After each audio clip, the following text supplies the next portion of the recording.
The public hearing before the zoning board of appeals of town of Sullivan. Well, actually, should I read this and then, John, because you said I probably shouldn't open the hearing first, should I just read On this? on the one matter, Yes, I am doing Mark's first. okay, you're doing that, so, want me to explain what the situation is? Yes. Okay, so on the item on the agenda, which is Mr., oh, I'm gonna hurt your name, and I'm sorry. Versace? Okay, very good. So, under town law, under zoning law, it's come to my attention, through the town's records that a virtually identical request for this relief, this variance had occurred. Do you remember what year it was? 2016. 2000, well, I guess not that long ago.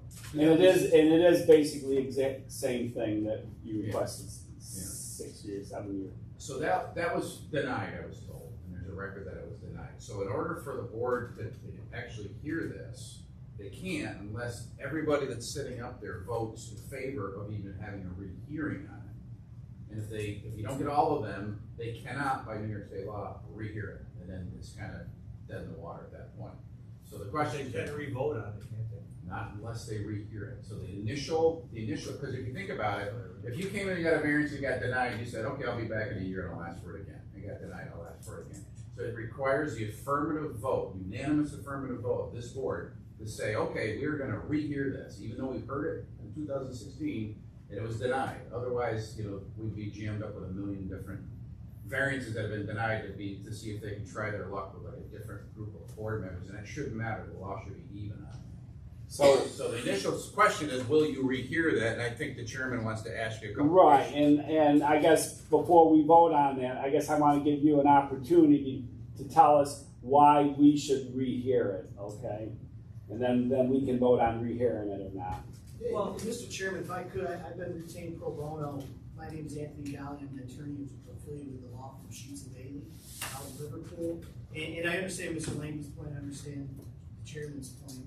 And we would like the board to vote to rehear it. I think there's a material difference between the application in 2016 and the current application, and that is that structure has been built.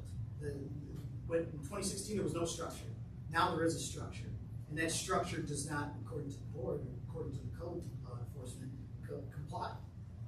It need a variance in order to, a special variance, an area use variance, to be approved by this board, by this body. And Mr. Versace had taken actions based on a misunderstanding of the code. He thought there was an exemption for structures under 400 square feet, but that is for site plan review. And Mr. Versace, who's not a lawyer, did not realize that, and he acted and built the structure based upon what he thought was an exemption on the town's website, listing certain codes, certain provisions. That's not an exemption. I have a page of that if you'd like to see it, just for your record, or. And it is in Mr. Versace's submission, his application. So I guess the material difference is that it really centers around hardship at this point, as opposed to whether technically he was entitled to the initial application being approved. I gotta be careful here because you're my neighbor, and I guess because we denied it 6 or 7 years ago, and if we denied it, I don't understand how this 400 foot, where you don't need a permit would come into effect, because you came in here, told us what we were doing, we told you were too close to the property line and not to do it. So finding something that you misread in the code, I'm a little confused how that Well, I affected just your wanted to decision. convey that I didn't intentionally look to, get around the rules. I honestly, sincerely thought, that I was, and when I called you and I mentioned that there's an exemption on the website, and you said you were not aware of that, and I said, oh, okay, well, maybe there's a lot of rules on there, maybe you just didn't know about it at the time, and so that's why, I built it. But obviously, if I was gonna build it without a permit, I would have never applied for the permit in the first place, common sense if you think about it, so. I didn't wanna have any problems whatsoever. That's why I applied for a permit. I'd never applied for a permit before, so I didn't know, the intricacies of it. So, I just am hoping for the benefit of the doubt, so on and so forth. I'm a little unclear on the facts now after listening to that. So 2016, the variance was denied, I think unanimously. And then when did this one get constructed? Not too long after that. after it had been denied? I believe, Yeah, only because I thought, like I say, that's when I started doing more research, and I got on the website and I said, oh, here's an exemption for the size. But did you draw a building permit from the codes office to construct it? Because you would need a building. No, it says that you're exempt from a permit if it's under a certain But size. you came in to get a variant, I mean, that, no. Okay, He well, did not that's get a, a that's a permit. mistake, Yeah, it's a mistake of fact and application of law, I don't That's know right. that that's relevant. I mean, you can consider whether, it's up to you to Yes, decide right, whether right. it's gonna change your mind or not. Does any, board here have any questions before we decide whether to hear this? Is there anything different about the structure that you put up versus what you proposed to put up when you came before us in 2016? Or is it the same structure? Same structure, yeah. It's 228 square feet, to store wood for the winter, because at the time my furnace wasn't working.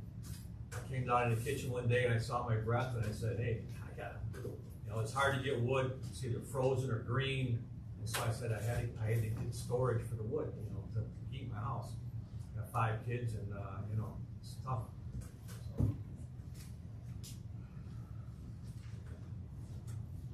Any other questions from the board? Okay, I look for a motion to rehear this case. If I don't have a motion, and a second, we will not be able to rehear the case. And then conversely, if you have a motion and a second, you call the vote, every one of you has to vote, yes, you want to rehear it, just so the audience understands. Okay. So do I have a motion to rehear the case?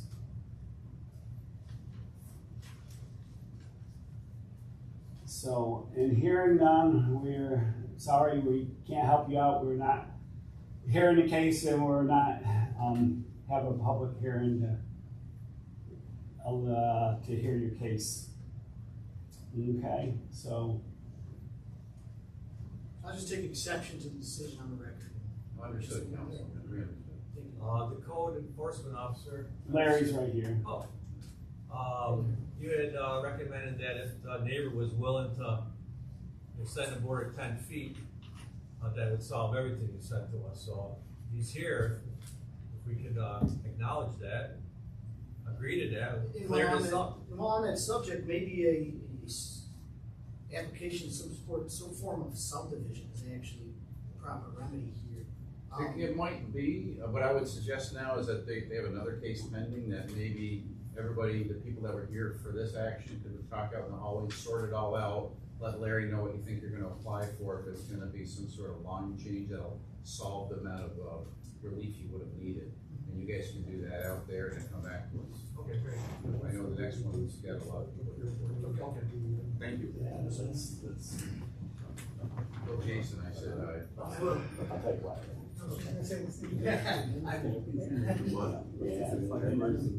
But did you already, no, you guys couldn't, you didn't vote because you didn't get a motion to rehear it. I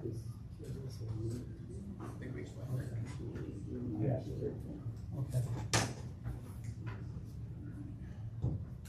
Yeah, the rule is to rehear it, you need a unanimous motion. You did not receive a unanimous motion to rehear it. Okay. All right, our second hearing is we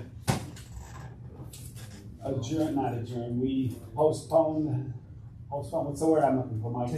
Tabled, sorry. We tabled the hearing from last month for down by the lake, so I need a motion to reopen, I can just reopen it, John. Oh, yeah, you could just declare the public Okay, hearing so the reopened. public hearing that we had last month, we will continue on tonight with. So.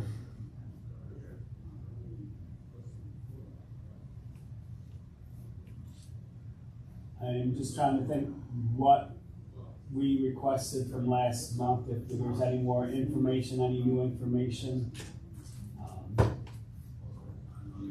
You had some correspondence was sent, the one that was sent, I was copying on a piece of correspondence from the attorney for some of the neighboring adjacent owners, I guess. Okay. That's the only thing I'm aware of, that's, unless there's more that came in. I'm not aware of it. Actually, Oh, we wait. we should start. Larry just handed me this. Yes, and actually, we need to start from scratch one, actually, because we have a new board member, and he did not hear this case at all last month, so I think we gotta, like I said, we gotta start from scratch. So it's down on the lake. What road is it on? Where's, get my map out here. Willow Road and School Street. So the applicant wants to take a lot and subdivide it into 3 lots, okay? He needs a variance because he does not have enough road frontage on one of the lots, and then he does not have enough side variance on another one of the lots. And then some of the issues we're facing is that the road down there is not a town road. It's still a public road where the individual homeowners own it. So we had a question along that lines. Have I forgotten anything here? Now, there's a memo from Larry dated May 17th, 2020, I'm sorry about that. That outlines the various variances that are needed. And for each of the 3 lots, Larry says, for lot 1, you guys have a map up there somewhere. Luke probably don't know if you have one or not.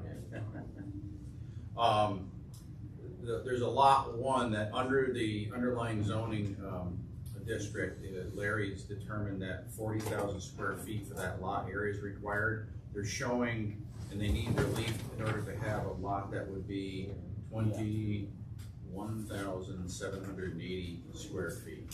So Larry says you need a variance for that, and then, okay, that's fine. And then there's also, for that same lot 1, there's a rear yard setback needed. And that rear yard setback off of the 50-foot requirement needs 7 feet of relief. So that's what according to Larry, that's what lot 1 needs for variances. Area variance, lot area, and an area variance for rear yard setback. Those are the 2 that one needs.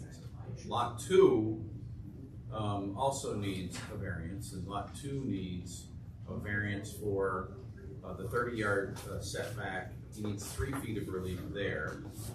And then there's also a variance required under that Larry references section 288 of town law, which relates to his ability to grant building permits where there's access, and the access has to be sufficient to handle emergency services. Lot 3 also needs a variance, and that variance is again for under the 280A of the town law with the same limitations and conditions. So those are the ones that he stated are needed on this memo dated May 17, 2022. And that's sort of an outline of what's required on the variances.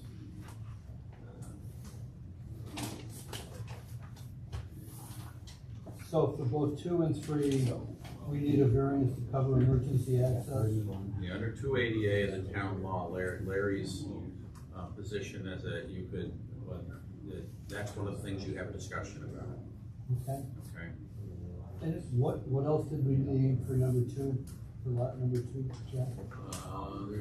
There's a rear yard, there's a 30-foot setback that needs 3 feet of relief. I guess it would be 27 feet. It says 30 feet setback required, 3 feet of relief, 10% required. And then the entire road frontage. And then lot 3 is the also the road frontage. Yeah, right here. Yes, again, it's private road. It is by the right of way for the house. Yes. The only part of this map that really matters, the one that you passed out today, is this, right? I was just trying to show you guys. Okay, yeah, What, this so, is, so this, see I've got a Z there? That Z means that this parcel is connected to this parcel and connected to that parcel. That's all one lot. okay. That's what I'm trying to show you.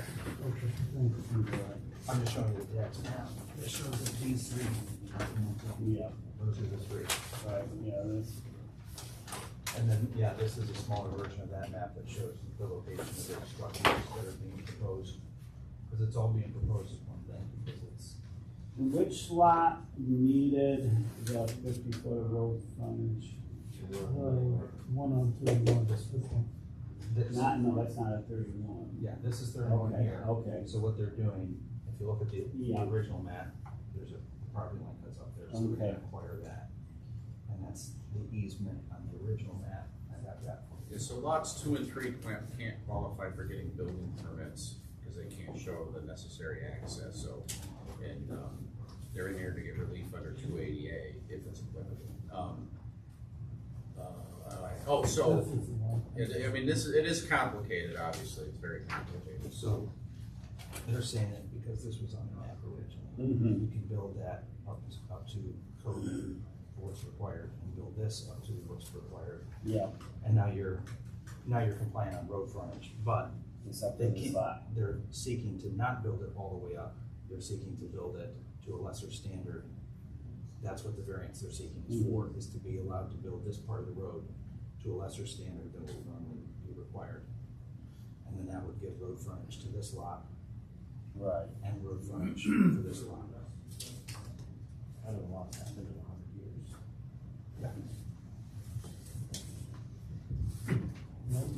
This is here because the 280A law states that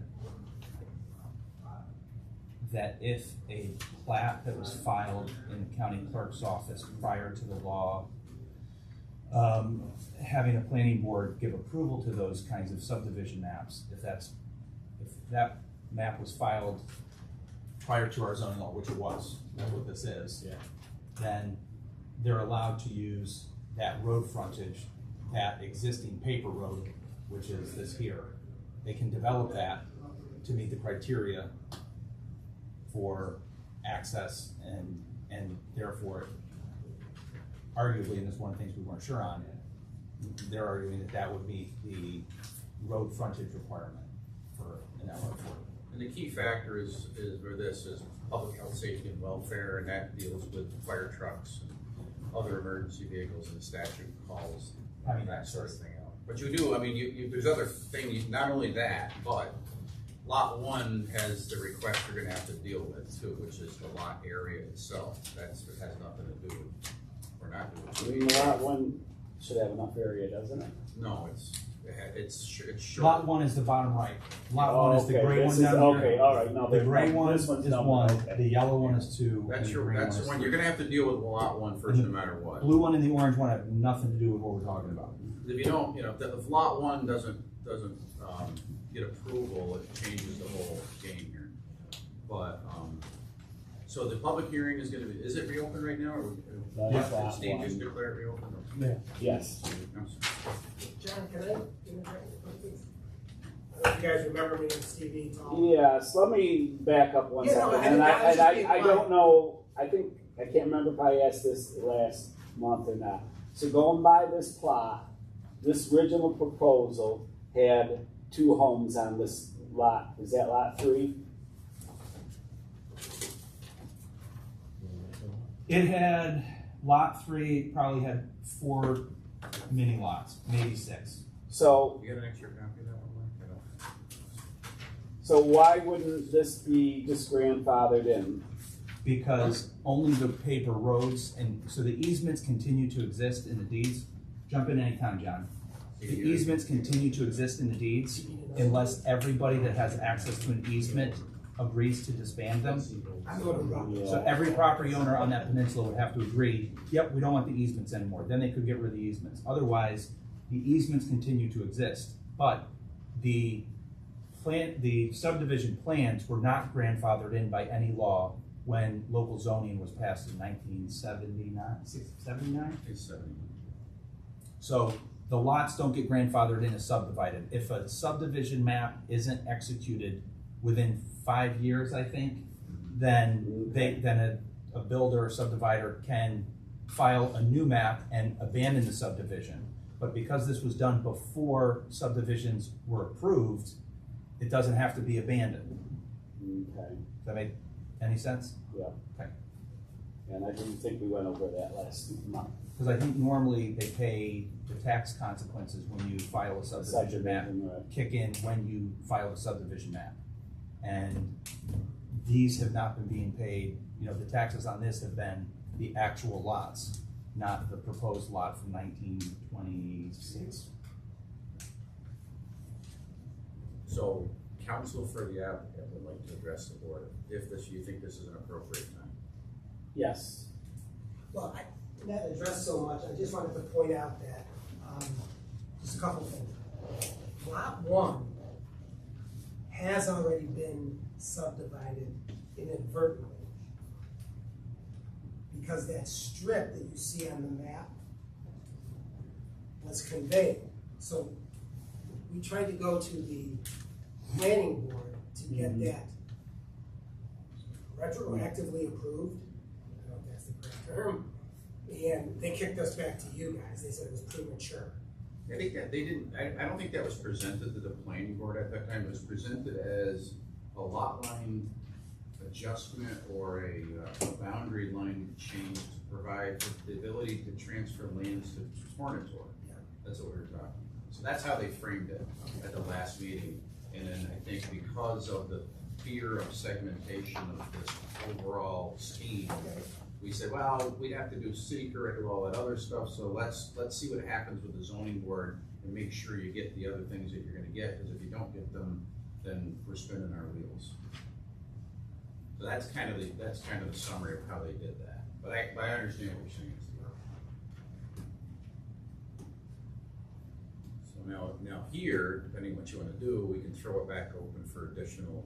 Yeah, no, like I said, I was just saying, the public hearing is resumed, so if anybody wants to add something, you know, they're certainly more than welcome to. I got a question for Steve. Do you guys have any documentation on what you're gonna do with the road in terms of how it's gonna be built, engineer plans, any of that? And do you have any documentation of financial hardship if the proposal is denied? Well, I'll interject there. So the financial hardship, it may not be a relevant inquiry for the area variance. So, I mean, they're certainly welcome to provide that. I just say that it probably won't factor into an approval or a denial of all these variances, but certainly you have the right to present your case on it. I don't wanna misstate this, but when it comes to the lot size, lot 1 is in a commercial zone. It's in a business zone that, under the business regulations, states that if a residential structure is to be built, it's to be built to the LR 40 zoning regulations. So what you're based on, which I described in my note, residential use refers business zone to LR 40 zoning compliance of zoning schedule. That's where those two variances came. And that's all in this, attachment 3 zoning schedules where you find it. Yeah. You gotta do a little bit of a deep dive sometimes, it's this, the notes to the code, but it is, I did check that, it's right in there. So put differently, we're being held to a little higher standard, but we're not seeking a business use. I think the way to better say it might be they're being held to the standard that's the scheme that's in the code, upon a plain reading of the code. At least that's how I would interpret it. I don't want to use the word higher standards. All right. on it. And then to the But question. you can use the word Yeah, higher that's fine. standard, of course. And Mike just asked a question. We do have the detail on how the road was constructed. And I think it's fair to say that the road is constructed from a life safety standpoint much better than the road that was out there when it was extended. So I don't know to the extent this is. Do we already have that? Is this He from- didn't have it the last meeting. Is this from the engineer that's designed? Yeah, You got it. So this is the first time we're seeing this This one? is a Yeah. private road and they gotta fill it up to grade. So emergency vehicles, it'll still be a private road.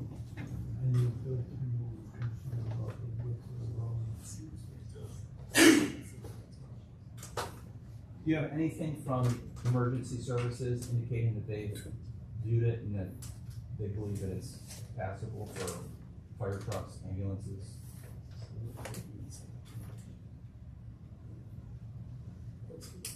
You did have a conversation though with, I remember you told me, a fire department? And my client figured out the weight of the fire trucks, and then the road was just designed to support that weight. We need to get something from, What's the width of the road? The width is 16 foot. State your name, please, and your. It's Joe Carino. I want to know on that sheet how the road was built. What materials were used? The only thing I knew was dug, paper, and milling. Was what? I'm sorry, sir. Millings, you know, You said it was dug? dug down, paper, and then milling. Never rolled, never compacted. Right. And of course, you don't know how many inches of milling, 6 inches or a foot or, Or not compressed. yeah. But now that's something you as the neighbors did, correct? As what? You guys, the neighbors did that, because it's, He did it. No, he built it. okay, you're talking about that, okay. Yeah, the part that he actually constructed Okay. recently, yeah. But I don't know, they're saying, and I haven't heard what these folks are saying, how it's built. I mean, if we need to get information in support of that, I mean, we clearly can. I built the road if the board is interested in how the road is built. The road is built and installed. Okay. It's welcome to be inspected. My engineer was involved.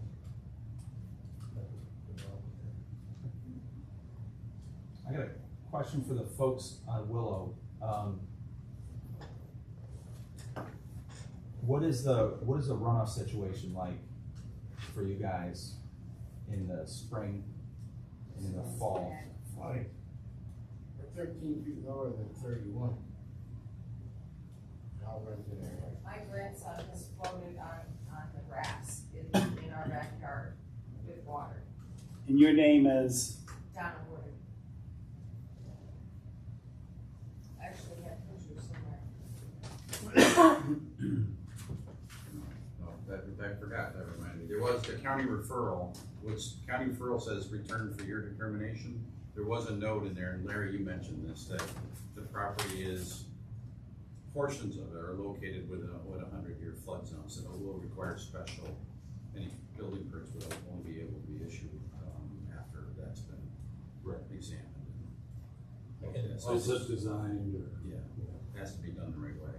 So it's just one factor if you're looking at the overall picture of impacts. The county said it, not us, the county said it falls within the 100-year flood zone. Two of the houses on lot 1 and lot 2, there's a flood zone X that's outlined there, which is outside of that zone. Which would, the only house in question that would interfere with the 100-year flood zone would be the one I build on lot 3 for myself. I've had a flood elevation survey done by Jeff Moore, and with my plans, and I would be 7 feet above that floodplain and would not interfere with my design. What about the proposed house on lot 2? The house on lot 2 and lot 1 are above flood zone X. The blue dotted line is the barrier between. Right. Kinda hard to see. I see that, but what's the elevation difference Between, between floodline X and floodline B? I'm not a surveyor, but how It it's only explained. has to be a half inch. Yeah, right. So if you build that house up just to be safe with grade, that's gonna push more water around other places, right? I'm outside of the 100-year flood zone, is what I'm saying. And lots 1 and 2 are above the 100-year flood zone. Lots 1 and 2 aren't in the flood zone. No. Only No. lot Well, three. where they're gonna build, They're Only lot portions three. that are in. It's still flood zone X. The house on lot 3 will sit on piles. It will sit on posts so that it doesn't interfere with any flood whatsoever. What about a sewage hookup? Sewage runs all the way to the lakefront. In the big survey, you can see the sewage easement.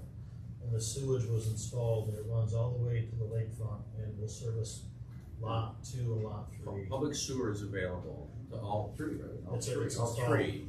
It's All the way to the available. lakefront. And then Sewer, water, and public water, public sewer would be there. They would be required to tap in for both of those utilities. power is the only one that's not run. But that's between them and now.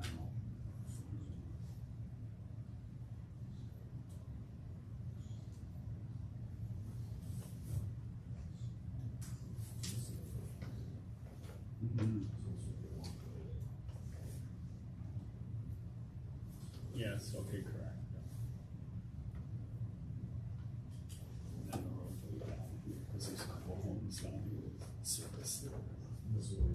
For Luke's benefit, some of you mentioned last week that you felt like it would create a change in the character of the neighborhood. You guys wanna speak to that tonight so that he hears your comments?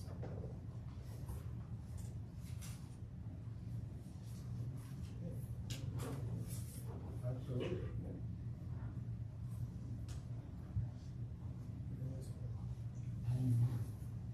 Well, change the end.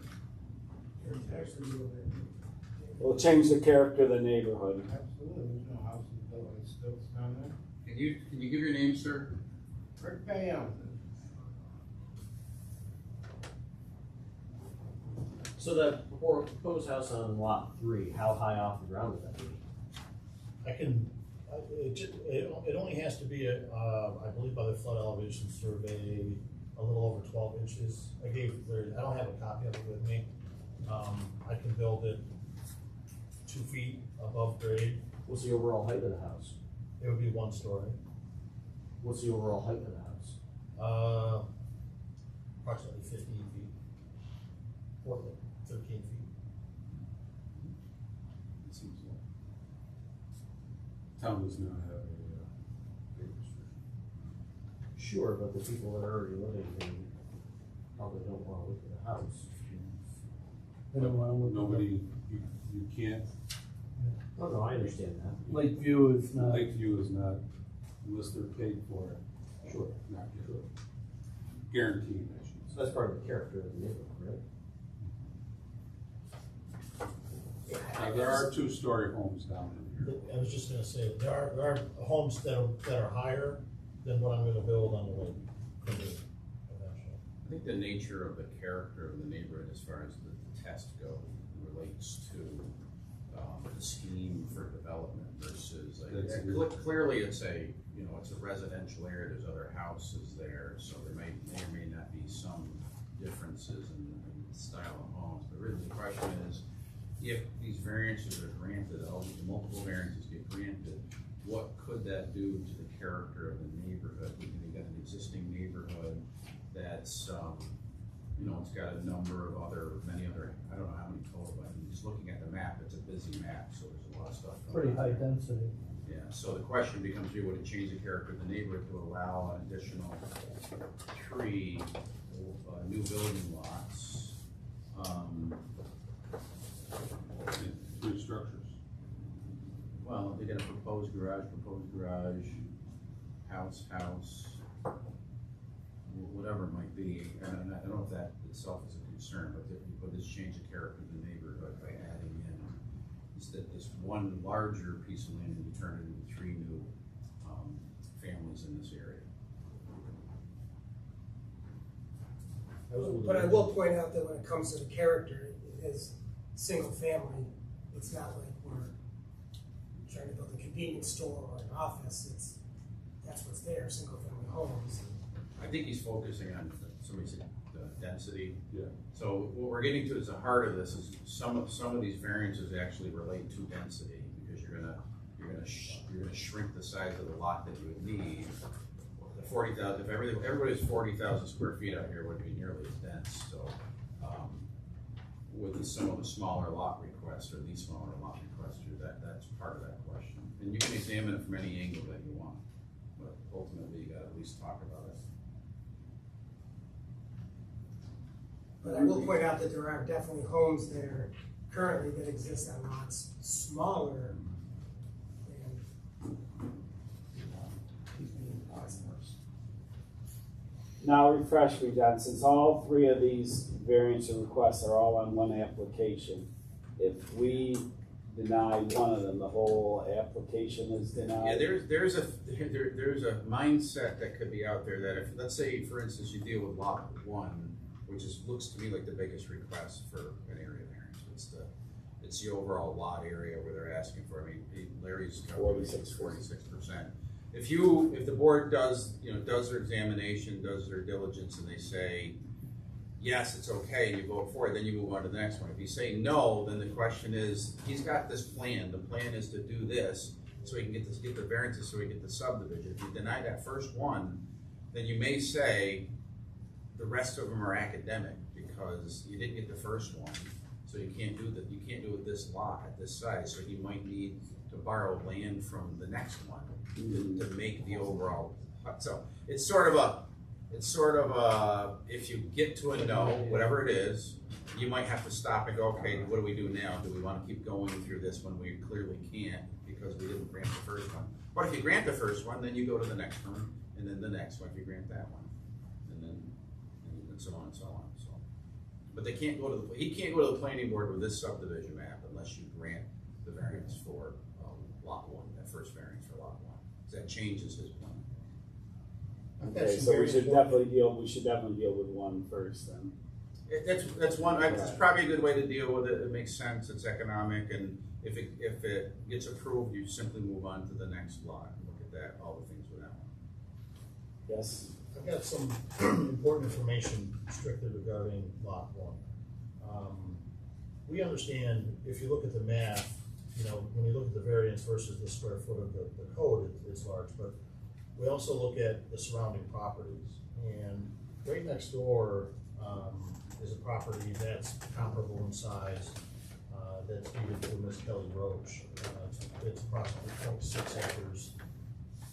But also, more importantly, is over to the left on School Street. If you look at the map from 1925, specifically lots 5, 6, and 7, there was an action recently before the town board where that lot, there's a double wide on that property, and it was recently subdivided back off and stands alone.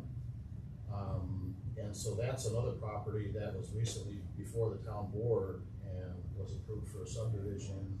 And that lot is actually smaller than lot one, in size. Lot one, according to my surveyor, is just slightly over half an acre. So that one wasn't an LR, that was an LR12, or that was an MR12. That hasn't been filed, that's not an action. It was recently, it was within the last month. That was the Homejoy subdivision. Yes. That's not recorded yet. Hasn't hit the property yet. I'm going to this today from her property. Well, I would listen to what the applicant has to say, and then ultimately you weigh it on the merits. But you do have to evaluate each area variance on its own merits, and that you're being asked to do that. And this, in their position as well, they're saying, well, I think there's other parcels here that are smaller or as small as what I'm asking for. But then you have to throw that into the mixture, and when you do when you ask, is this a substantial variance of 46%? You got to go through that analysis. Was that subdivision that was recently done a business? There was 2 homes and a business. The double wide was split off the single family home and a business. So why wouldn't that have come before us for a variance? If it was It was commercial, it could have been commercial. We don't deal with. That's right, it was It was in a business. It was in a Business business owner. owner. Yeah, so that's not applicable, because a business owner has its own set of no rules. setbacks. You don't have to come to the ZBA. I forgot about that. That's a good point, yeah. I totally forgot about that. even if they're splitting off a residential? And the planning board gets to make the decision on those.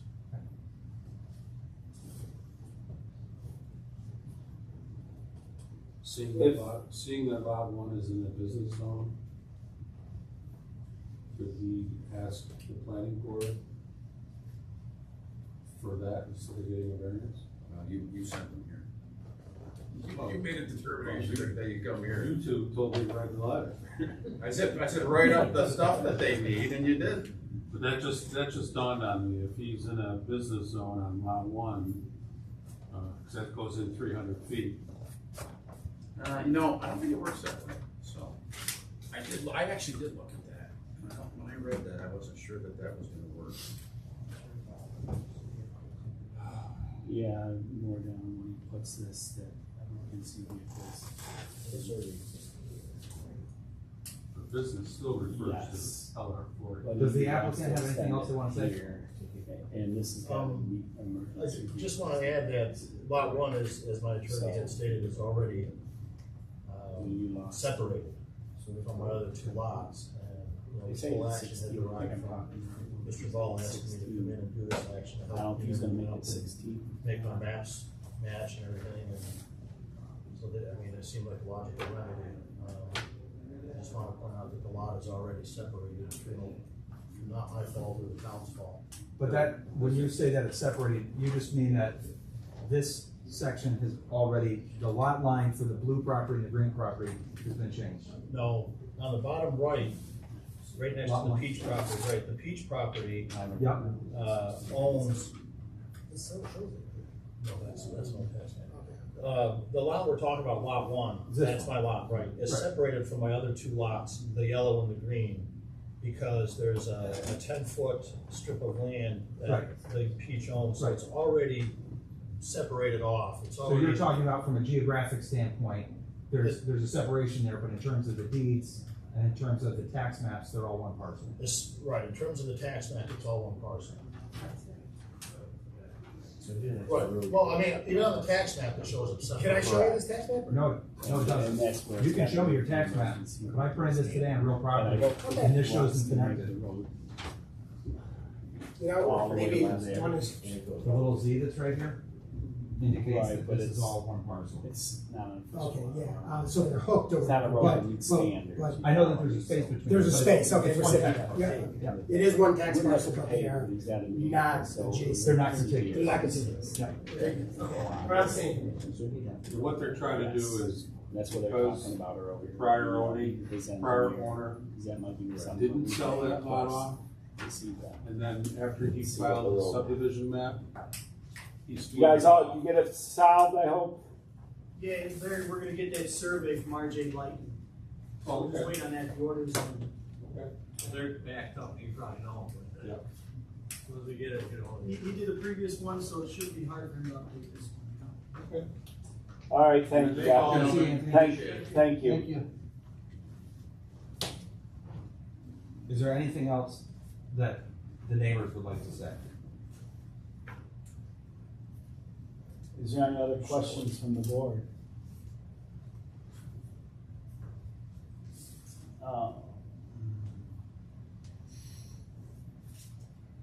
If so, we can close the public hearing, but if we Let me want, ask you a question, John. If we close the public hearing, then we got 30 and in our days. discussions, we determine that we want, 62 days. if we close the public hearing. Yeah. And we, You can talk to the applicant. in our discussion, we determine that there's more information that we need, Yeah, we can still you don't have to seek make more a information. decision, you can seek more information. Okay. Absolutely. But once we close, we got 62 days to make a decision. Yeah, but it's not, unlike a subdivision, after 62 days, there's a default approval with this, there's no default. You're not gonna need that. Right, okay. I just wanna be clear on that's why we're saying. But you'll be making a decision either tonight or the next Next meeting for month. sure. But if you feel like you need more information, by all means, you can ask for and get that information. And typically it's from the applicant, but Mike or anybody else can ask out loud if other people have information they wanna submit. Anybody can submit anything up until the time you vote. We're just You closing down understand? the public Yep. hearing for verbal comment at the hearing. Okay. One question though too, having that road being going around like that. You're talking, what road? Street, back up through. It causes, it does, people, they'll start turning in and do it. Okay, yeah, and I think you guys brought that up last month, okay, yep. Yeah. And the person that built it makes a good, does it a lot. Yes. All right, any other comments before we look for a motion to close the public You hearing? still didn't get the What are you gonna do about checking to make sure the road was built properly, did emergency code? If, you know, if we do grant it, we will require some type of documentation and check it out, and make sure that it is acceptable for emergency vehicles, you know. We'll probably request something from their engineer and then give it to the highway superintendent or someone to verify that, yes, this is adequate for emergency vehicles. That's why I wanna know if we could get more, if closing the public, I wanted to make sure that even if we close the public hearing, if our discussion results in wanting more information before we vote, I wanna make sure that we could still get more information. All right, well, I'm looking for a motion to close the public hearing. I'll make a motion to close the public Do hearing. we have a second? One second. All in favor, signify by saying aye. Aye. Aye. Okay, the public hearing is closed. Do you have a form? Forms with an S. Yeah, you're gonna need 3 or 4 or 5. If you handle each, if you put each variance to the test, you probably should fill out multiple. Yeah, there is. Multiple. Jerry I did- have more, I usually keep a million of them, I think. Yeah, but if Jerry already filled them out. Oh, Yeah, she filled Let me them see. out, and Okay. it's more whether, That's nice that she did that. I don't have Luke's name on this, my name, or I gotta get your name on it. all right, let's see. Right. Well, we'll give you lot 1, Mike. Sounds good. Actually, this is lot 1. Oh, rear deck setback, yeah. This is 7 foot different relief, setbacks. 3 foot. Did I give you the one, Mike, for the lot size? Lot area. variance. Yep, I got the lot area variance, 46% relief sought. Okay, we will start with that. Whether undesirable change would be produced in character of the neighborhood or detriment to nearby properties. I think. So John, I mean, we can look at these individually, but are we also contemplating them collectively, I think? Yeah, I don't think, yeah, you can think about the variance as a whole, because the request as a whole is in order to go to the planning board, so you don't have to isolate and segment that part of it either, you can look at the whole thing if you need to. I should say, for benefit of the audience, we're going through an analysis that's required by New York State law to determine whether these variances should be granted or not. So what Mike's looking at are a set of criteria that the New York State legislature says is important for the board to determine whether these ought to be approved or not approved. So that's what he's doing. There's a set group of questions that's supposed to guide the board to an answer. So it's not just arbitrary. We like it or we don't like it. They go through this analysis. Right, we have 5 questions that you'll hear them as we continue that. I just want to let them Yes, know. thank you, what's going John. on. Yep. So, Mike, you're going by with the, looking at separately, I mean, putting one house right there doesn't change the character of the neighborhood, but putting a couple might, is that where you were sort of heading, or? That, and I think most of what we heard from the surrounding properties was that creating a loop road is gonna mean more traffic, is gonna mean, less privacy. And I think the same is probably also true of having 3 houses, where currently you'd only be able to put 1. So I would say, for me, an undesirable change in the character of the neighborhood would be a yes. Is a loop road necessary? For the whole scheme that's being contemplated, it's necessary in order to reduce the road frontage requirement to a level that would be even remotely acceptable. So if you look at that green lot, let's say the only access that green lot had to. Hey, sorry, you keep calling colors, I got numbers, so, yes, okay, thank you. So if you look at the green lot, if the only road frontage that green lot had was that little strip that goes to 31, then there's no way that this board would approve a variance to have that small of an amount of road frontage for a lot. So looping the road is done to alleviate the road frontage issues and to give emergency access to lot 2. The Willow Road doesn't accomplish any of that? No, because in order to give lot 2 lakefront, to increase the value of the property, they cut lot one off from where Willow Road is now. So it's gotta be extended at least on some level in order to get emergency vehicles to lot one. If I look at the old map from 1925, okay, and all of those lots were in fact houses, there would be significantly more houses in the 1925 plan So than So- what they're proposing now. one of the things that I would point out is that, and we've seen this before with the newspaper streets and the presidential road streets, that when those lots were originally parceled off and given away with newspaper subscriptions, they were given away with the thought and intention of people putting up little camps.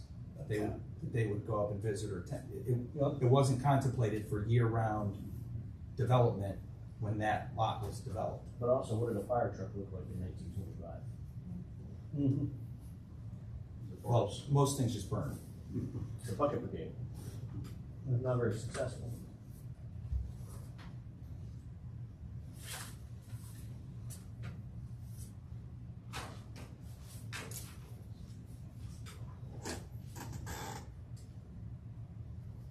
Okay, so Mike, you said you think it will have an undesirable change on the neighborhood. Does everybody here agree with him?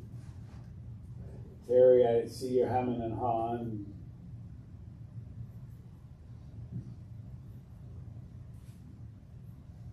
I'm only one person.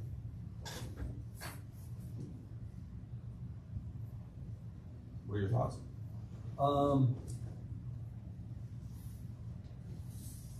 I don't think the addition of 3 houses, given all the houses that are in there, is gonna make a real huge market difference in the area.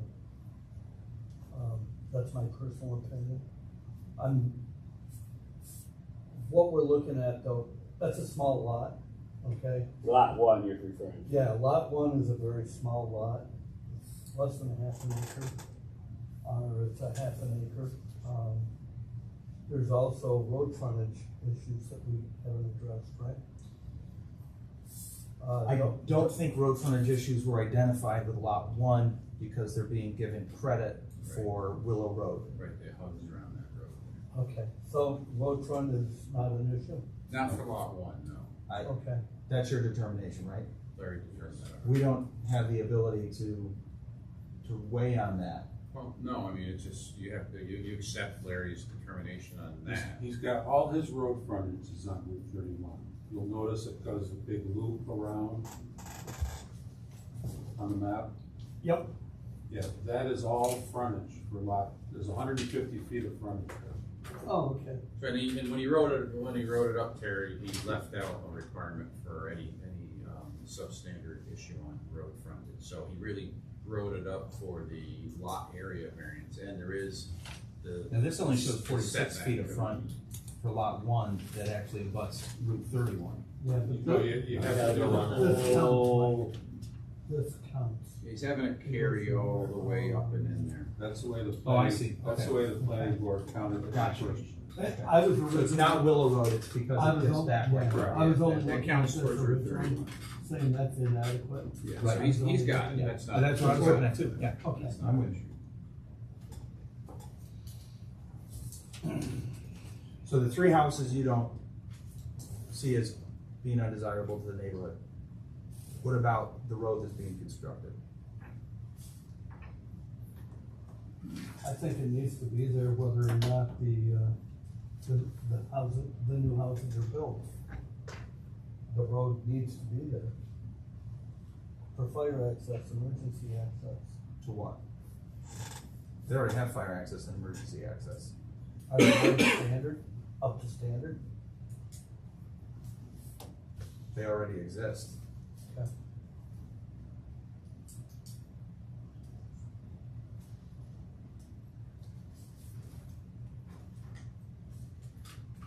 Luke, what do you think? I don't really have a problem with lot one. I think that's fine. Then it's not gonna change the character of the neighborhood. Right. And I don't think I even have a problem with lot 3. So long as this road, they can get access from this road over to here. I guess my biggest problem would be lot 2.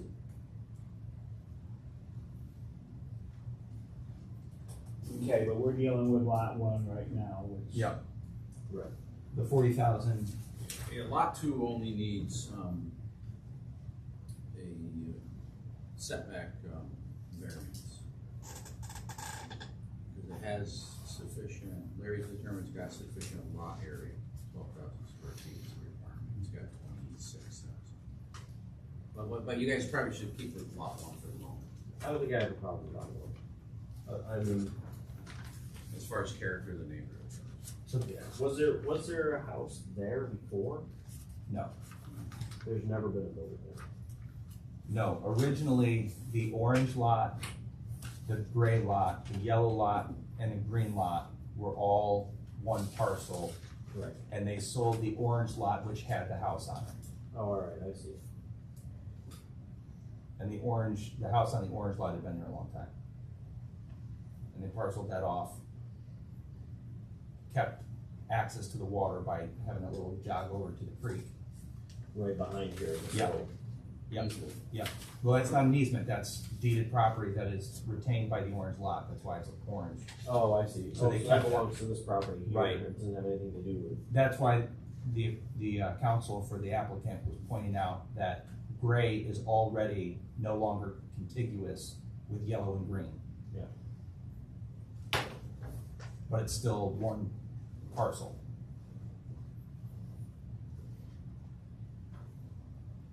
I don't think I have a problem with lot 1. So the question is, do you think it would cause an undesirable change in the character of the neighborhood?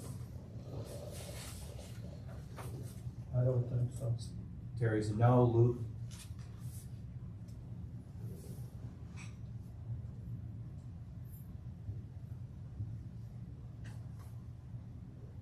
I don't think so. And I would have to agree. Okay, I will put no. Got it. And the reasons? It's a residential neighborhood. It's just another house in a residential neighborhood. And it is substantially larger than most of the other lots, correct? We'll get to that in a second. Okay. Even though the lot is a half an acre, it's still much larger than a lot of the other lots.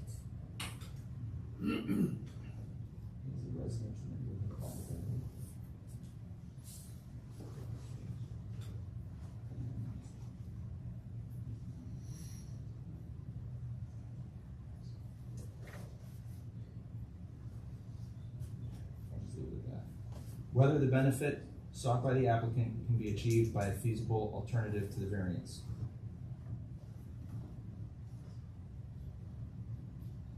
I would say, yes, and you can correct me if I'm wrong, I mean, he's trying to get 3 houses, so I mean, there's other things he can do. So in my mind, there are other alternatives. Okay. I would agree with you. I think there's other ways to skin this cat.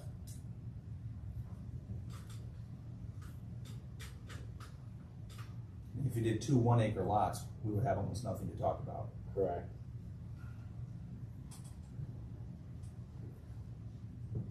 And if you took away the lake frontage to lot 2, if you kept lot 1 and lot 2 together with access to the creek, then he doesn't need to mess with anything to do with roads. He builds 2 houses instead of 3 houses. He doesn't need a lot variance. He doesn't need a road frontage variance. He's already got access. So I'd say yes. We want you guys to weigh in here. I'd say yes. There's other alternatives. I mean, they do have a lot of alternatives, right? Yes. Well, it's my. There's other alternatives, but they're not as economically, But it's not about, attractive. but it's not just about the remember, return. Yeah, we gotta be careful. It's not about getting a return on the Yeah, investment. you're not required to maximize people's investments and stuff it's certainly something that people can talk about, but the goal here isn't to squeeze out as much money as you can. It's to go through this analysis and answer each of those questions, so. I don't want anybody thinking in the audience that, that's a heavy factor. The benefit of a subdivision to erect homes can be done in another way that's still feasible. Yeah. You agree with Yeah, that? yeah. I won't even wait for Terry then. All right. Soon as there's three, we can move on.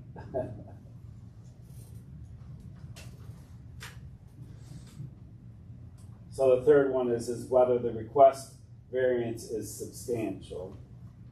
So this comes with a caveat. Yes, I mean, 46% is very substantial. But in the same breath, that lot is twice the size of the ones in the neighborhood. It's bigger than some of them, it's not bigger than all of them. Okay, You're also talking about an area, part of that lot is in the floodplain, even though the structure is not gonna be placed there. And the totality of, I mean, you look at 46% on one lot, that's a substantial amount. no right? question about that. And, I mean, when you look at 1979, when they installed the zoning law, the reason they installed the zoning law was to say, look, there's a lot of stuff that's been crazy that's been done. We wanna stop the crazy stuff that's been done. So, and prevent more. And when you look at, like I said before, a lot of those really small parcels were intended to be camps, not year-round homes. This is gonna be 3 year-round homes, and most of those camps have been converted into year-round homes, and even the lots that are there, none of them are as small as the lots on the map.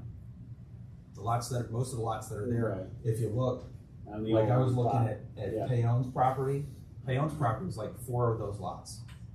There's one house on that, so, you know, the idea of the zoning law is to try to bring things toward conformity towards the zoning conformity as much as you can.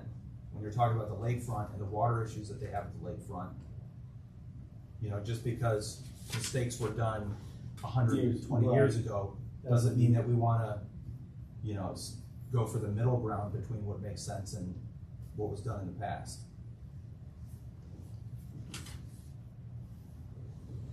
Is there consensus on substantiality yet? I mean, I think it is substantial. Mike? I think it's substantial. Yeah. I'll agree with that.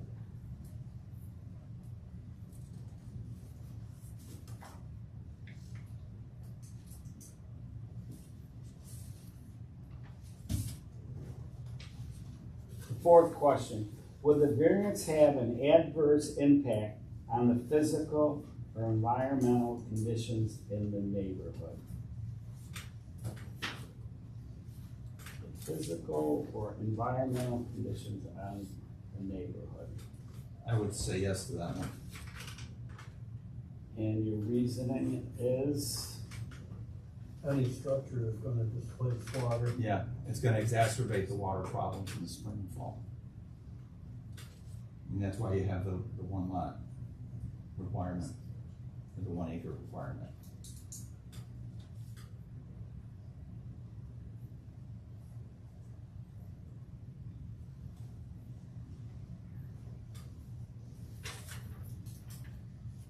I shouldn't ask this now because we've used this form many times, but when they say the physical condition, exactly what do they mean, John? I mean, I can see the Talking about environment. all of the elements you might consider with a physical condition. It could be aesthetics, it could be drainage, it could be, are you gonna displace some important resource for some reason? You know, there's a lot of what we go through with the environmental impact review. This is just sort of a microcosm of that question. It's asking physically what could happen with this project. If they get the variances, it gets built, what could the impacts be? And it says physical or environmental, so environmental is pretty clear now, so we talked about that. You know, the question is, you know, are you convinced that there won't be any kind of an impact because of that? The negative impact, I should say, so I just lost my place. Yeah, okay, sorry. Got enough evidence or information there, Mike? I think there would be a negative, an adverse impact on the environmental conditions in the neighborhood. Yeah, I think we all agreed on that, or I'm sorry, yes, we all, I would say not only runoff in a flood zone area, but also increased traffic. I would say a bit of both. Although the lot size would only be the runoff. The increased traffic would be, if we get to the 280A, would be in the 288. So Where would the driveway be this place? Right out here to 31 or out to the? it would probably have to be off Willow Road. Because if you wanted to do it off 31, you'd probably have to go and get permission from the state to do it. They charge a lot more than Willow Road will. And they would never approve. Yeah, they would never.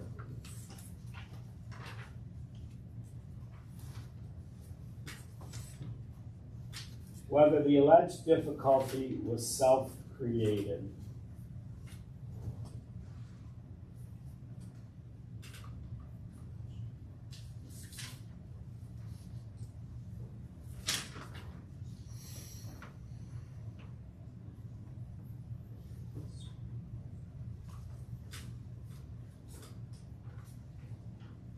Terry? I say yes. It's self-created.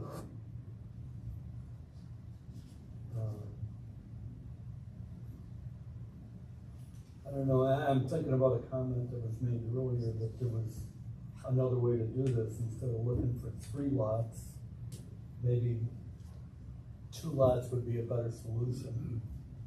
Well, an example of a non-self-created hardship might be somebody purchased land. It's not really, this is not a great example because they're looking for a subdivision here. And then after the land was purchased, the town board comes in and changes like the lot area requirements, and then Mr. Green's like, oh, no, I can't do what I was gonna do because you just changed this, I already owned it, and then you changed it. That's Like the solar. versus you're on the market looking for a piece of land, you're aware of what the regulations are, and then you say, I'm gonna buy it anyway, and I'll try to get a variance, I'll try to prove my case, so you can conclude that is a self-created hardship. That's a sort of the classic version, which is you acquired the property after the zoning was in place, and now you want really, well, you knew about it, and that's what people say would be a self-created hardship. So it's a yes, no changes in zoning law have been implemented since the applicant acquired the property. When did you acquire the property? I didn't look at the date on the deed, but that other property was parceled off in 2014. So he acquired it well after 1979, probably after 2014. Are you right in 79? When did this town first initiate? He's right, it's on your zoning code or It something. says that.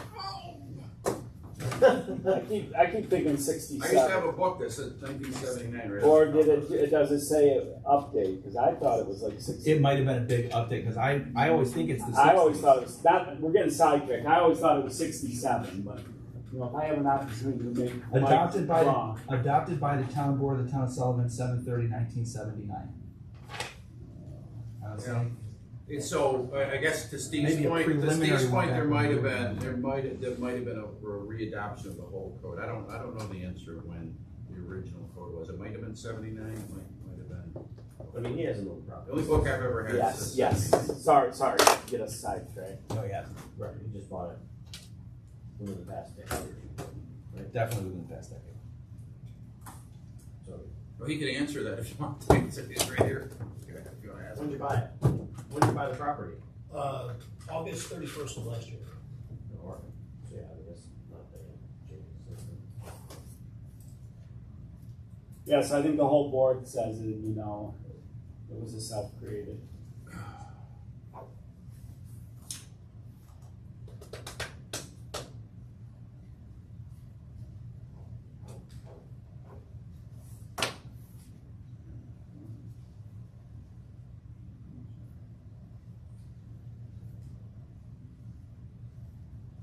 We'll let Mike finish jotting down his notes before we look for a motion here.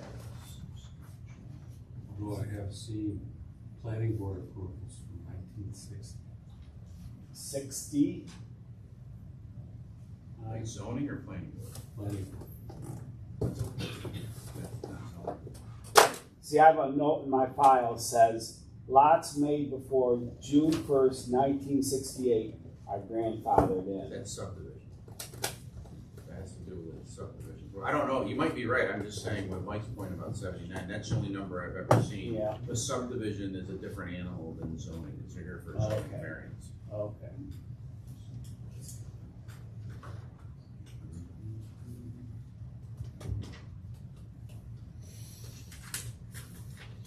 All right, so I said, what did everything say? On the first question, I said, no, it is a residential neighborhood already. For the second question relating to feasible alternatives, I said, yes, could be gained by a feasible alternative. A 2-home project could be accomplished without area lot size variances at all. Whether the requested variance is substantial, I said yes. As a 46% relief, it is substantial and the totality is considerable looking at the subdivision plan collectively. For number 4, would the variance have an adverse impact on the physical or environmental conditions in the neighborhood? Yes. Allowing a lot size variance within the 100-year floodplain of nearly 50% would have an adverse impact on the runoff and seasonal flooding. Number 5, whether the alleged difficulty was self-created? Yes. No changes have been made to zoning law affecting the applicant's property as it relates to the proposed subdivision.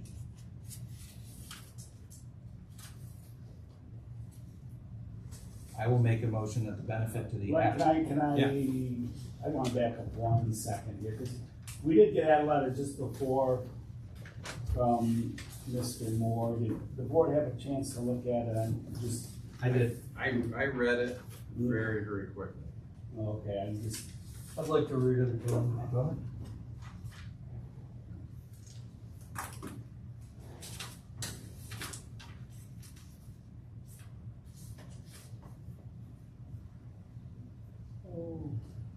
maybe I'll start reading for benefit everybody here, Mike. I think I'll start reading it and maybe I'll let you take over. Sure. It has been brought, this is from Mike Moore, Moorlands Surveying, and I haven't read it. This was handed to the board just before we started tonight.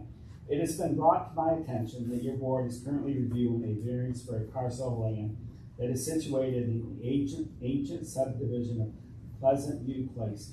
This subdivision was created and improved long before anyone on your board's time. I understand that since its creation and improvement, your town has adopted zoning regulations, which makes the lots within Pleasant View Place subdivision no longer compliant with current statute.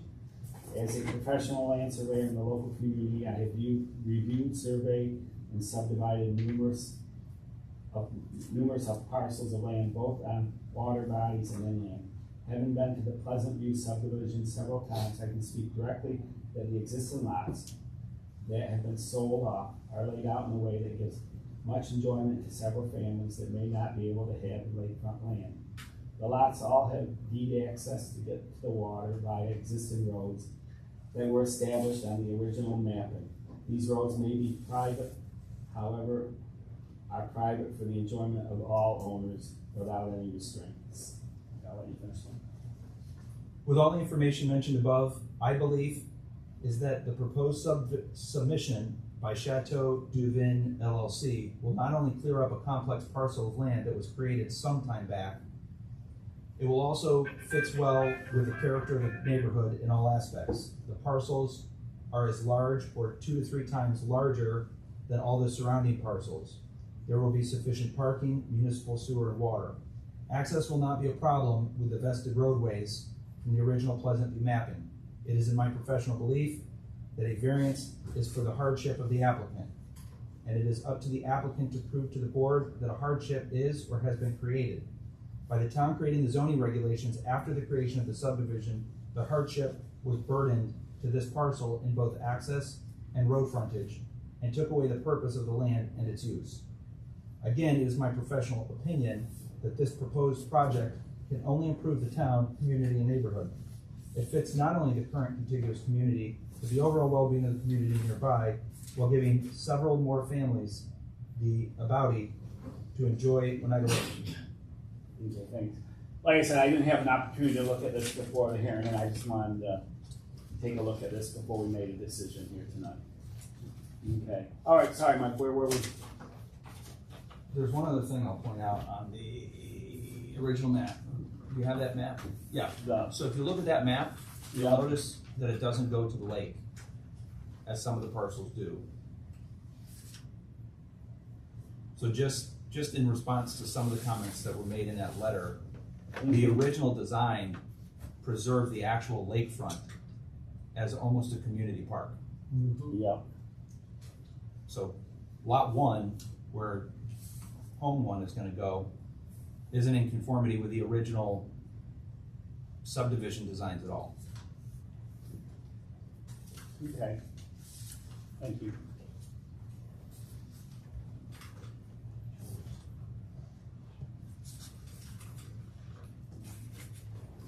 All right, so you read our 5 questions. Does anybody want to make a motion whether to approve this or deny this application? What were you gonna say, Terry? No, I was gonna ask you, so what is your motion? Yeah, so I would make a motion that the benefit to the applicant does not outweigh the detriment to the neighborhood or community, and therefore the variance requested is denied. We have a motion. Do we have a second? Okay, we have a motion and a second. Any further discussion? You're gonna break these down, you're gonna put your name so I can record the answers. Luke? Got it. So Mike made the motion, Luke did the second. Yeah. Okay. Which way are you gonna call the question? Down the line here? Or go to it? Sure.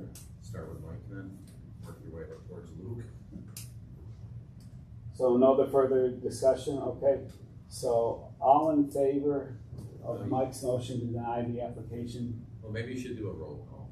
Might Okay. be easier. All So right. I ask Okay. you for the roll call, and I signifies you agree with Mike's motion, seconded by Luke, to deny the application. So do you really need to ask Mike since he made the motion?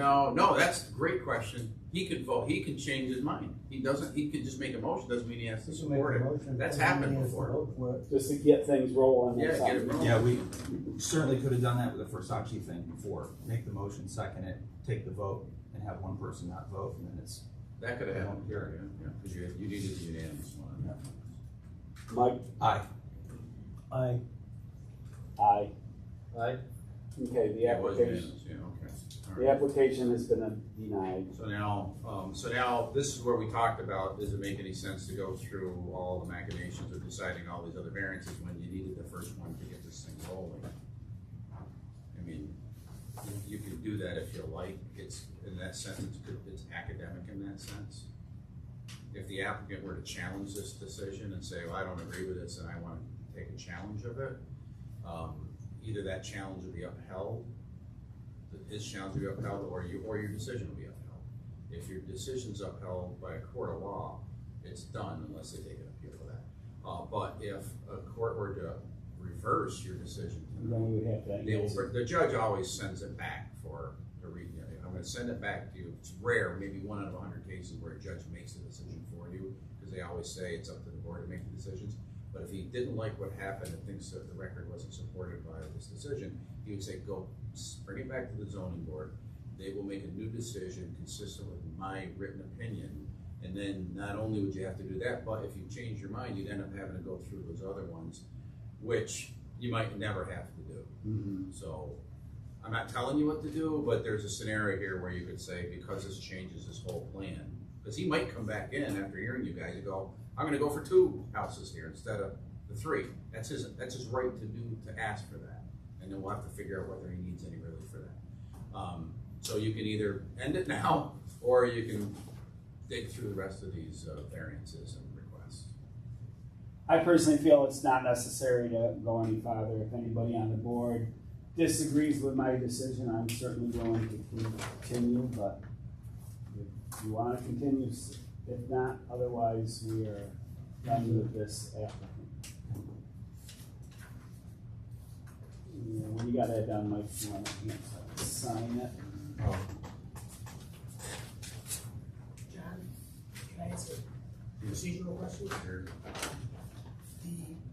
The aspect of the application to do the lot line adjustment to just sell that small piece of land to the neighbor in 24? So where does that leave? Because that to me seems pretty simple, and he is anxious to complete that. So, Okay, so what? so with this off the table for now. Right, so the question's gonna be, because this is an important question for your client. If you give away a little more of that land, but you have a bigger concept of maybe 2 houses out there, you gotta weigh that into it. So, and then we gotta see, because I haven't done the math on the little piece that would be transferred to farm board. How big is that? So it's a 0.07. That's not very much at all. Larry, I got a question for you that relates to this, John. Because you wouldn't need it. And it relates to, the torrent floor would. I tried to have this conversation with Frank Parker, and we talked past each other to some degree. I don't think I got a solid resolution. Does the town of Sullivan consider a lot line adjustment to be a subdivision inherently?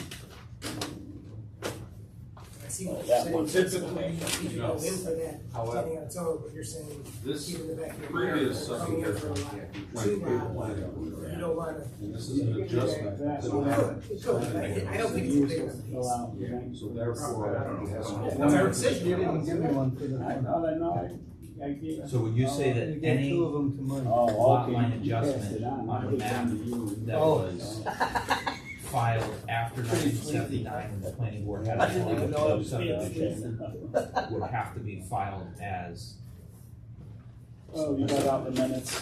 an amended map to a subdivision? Because that's, I've gotten into this with the county attorney about, and she's, you know, philosophically, every parcel has always been subdivided off of something.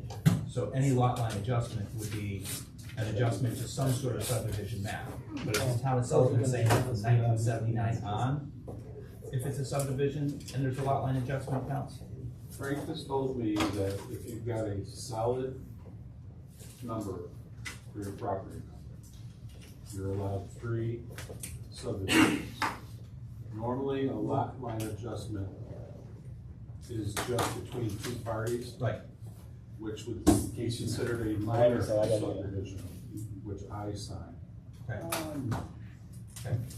Unless it was part of a larger planning board subdivision, then it has to go back to the planning board, even for that little. We have copies, minutes, did I? Something? So if it's got, The only thing that It's just said a was single it will number. be approved at the August. people all buy land and sell land, Attorney. they just file 2 new deeds, come to me, and I say, I don't want to "Hey, in my notes. that's why I bought a stamp, so that it looked official. Thank you, sir. What's your favorite pen? So, Do we have the minutes from last month? Nope. no, we don't, so we're gonna approve June minutes next month. Okay. That was first, Oh, I think yes, Stacy had a bunch of changes. yeah. I haven't had a chance. You guys got any questions? You understand what we just did? Okay. Thank you for your patience, thank you. Just so you know, they have the right to ask for, say, 2-lot subdivision. So for tonight, the 3 lots kind of been. Or they could challenge our decision. They go to court too, they have that right. They go to court with that too. But for now, that's what this is. So, tell me about this solar application in front of me. Oh, I don't think we should talk about it until it's gonna be on the agenda. I'll give you an overview. This is a large, commercial solar facility. Where about? This is gonna be on Across the John- street from John, Smith Ridge on Lake Fork. Lakeport Road. Should we, It's on Lake, okay, yeah. should we close this meeting? No, I mean, No, if we're gonna discuss anything. but I like really this, don't we think you should discuss, I think you should review what's here. If you have any legal questions, call me and I'll walk you through it, but they're not on the agenda, the applicant's not here, I don't know that it's a good move to get it. But it's gonna be on next month. It's set up to be on for next month. John, here's the thing, Steve doesn't trust you to come back next month. And he wants to pick your brain on it. No. In case you skip out. He's You're got, talking to the right guy. he's got competent partners or. You know, what this was is the solar farm knew there was a wetland on the parcel. They went to the Corps of Engineers, they got approval to put a solar farm on the wetlands, doing some stormwater stuff, but, because they are Okay. filing a stormwater permit to alleviate some wetness down there.